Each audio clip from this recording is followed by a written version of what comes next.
వందే భారత్ ట్రైన్లను లక్ష్యంగా చేసుకుని బాంబు దాడులు చేస్తామంటూ వచ్చిన బెదిరింపు లేఖ రైల్వే వర్గాలలో తీవ్ర కలకలం రేపుతుంది.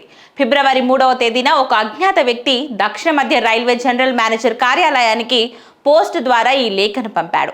హైదరాబాద్ నగరంలో నివసిస్తున్న 4 జిహాదీ బృందం సభ్యులు వందే భారత్ వెళ్లే రైల్వే ట్రాక్లపై బాంబులు అమర్చినట్లు లేఖలో పేర్కొన్నాడు.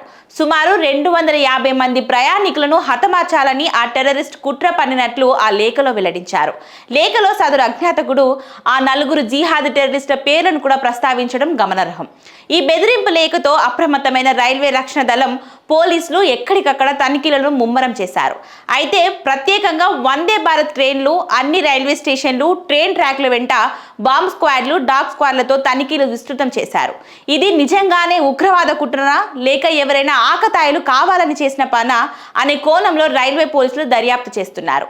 ప్రయాణికుల భద్రత దృష్ట్యా రైల్వే అధికారులు ఇప్పటికే గట్టి నిఘా ఏర్పాటు చేశారు.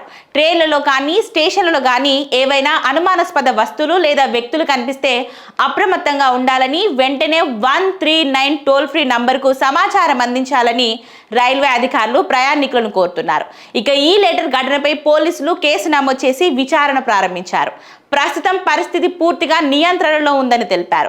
ప్రయాణికులు ఎవరు ఆందోళన చెందాల్సిన అవసరం లేదని రైల్వే అధికారులు స్పష్టం చేశారు. ప్రయాణికుల భద్రతే తమ ప్రాథమిక బాధ్యత అని, ఎవరికి ఎటువంటి నష్టం కలగకుండా చర్యలు తీసుకుంటామని అధికారులు స్పష్టం చేశారు.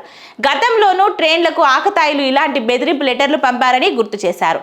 ఏదేమైనా త్వరలోనే లెటర్ పంపిన ఆగంతకుడిని గుర్తించి చర్యలు తీసుకుంటామని హామీ ఇస్తున్నారు అధికారులు.